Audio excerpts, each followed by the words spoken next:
Hi guys, কি খবৰ আপোনালোকৰ? সকলো ভালে আছেনে? আজি আমাৰ এটা স্পেচিয়েল ডে, কাৰণ আজি আমাৰ মৰমৰ ধনশ্ৰীবাৰ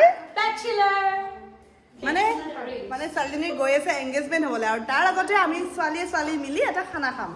আৰু খুব বেয়া লাগে ন, মানে এনেকুৱা এটা দিন আহি পাইছে ছোৱালী জীৱনৰ একদম শেষৰ মুহূৰ্ত দেখি দুখ লাগে ন। তুমি এদিন হ'বা, তুমি এদিন হ'বা, হয় নাই? মইতো হৈছো হা, তুমি বিচাৰি দিলে মই এদিন অফ কোৰ্চ। তোমাৰ কেনেকুৱা লাগিছে দেৱী? কি বিচাৰি আছা? কৈ দিয়া, চুলি মেলি কি কৰি আছা? একো নহয়, তুমি কান্দি কান্দি দুখত আছে, গম পাইছো।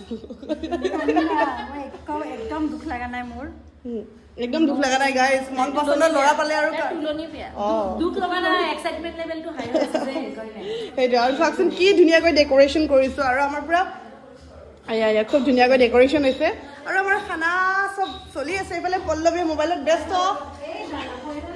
আৰু এইফালে মই লৈ আহিছোঁ কিটচেনৰ ফালে আহিলে। এইফালে খুন্দি আছে আদা নহৰু, এইফালে বনাই আছে চিকেন। মানে এনেকৈ মিলি মিলি খানা খোৱাৰ এটা অনুভৱেই বেলেগ, কি কোৱা? মানে এনেকৈ আমাৰ মাজে মাজে গাৰ্লছ পাৰ্টি হৈ থাকে। আজিৰ পাৰ্টিটো অকণমান স্পেচিয়েল, মানে বাহিৰৰ খানা খোৱাতকৈ এইবোৰ খাই ভাল। দেখাই দিয়া আমাৰ বাৰ্তাৰ ধুনীয়া ধুনীয়া নেইল আছে। তুমি কাম নকৰিবাচোন, বহি থাকা। মই এইটো কাটিলো, মই কৰি আছো। গাইজ লাষ্টত যাই মোৰ তাতে বাচন ধোৱা কামটো থাকে।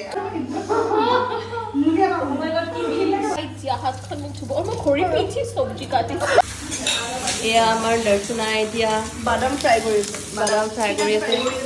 মানে কেঁচা বাদামটো ফ্ৰাই কৰিছোঁ আৰু কিনি আনাতকৈ। জুই জ্বলি গ'ল। ব্ৰাইডৰ অৱস্থা এয়া, কিবা আনিছে।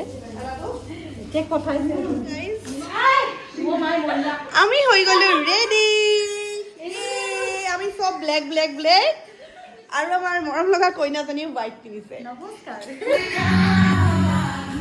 আমি যে সাজোন কাচোন কৰি ৰেডি হৈছোঁ, কলৈকো নাযাওঁ, ইয়াতে থাকিম। ৰিলছ, ফটো, ভিডিঅ' কিবা কিবি কৰিব আছে, এইবোৰ কৰি ল'ম, যিহেতু আমাৰ খুব ধুনীয়া এটা মুহূৰ্ত আপোনালোকলৈ আগবঢ়ালোঁ। আৰু সঁচাকৈ আজি বহুত ভাল লাগিল, যেতিয়া লগৰ ছোৱালীকেইজনী লগ পোৱা যায়, তেতিয়া এনেকুৱাই হাঁহি ফূৰ্তি হয় আমাৰ। আজিলৈ আহিছোঁ, বাই।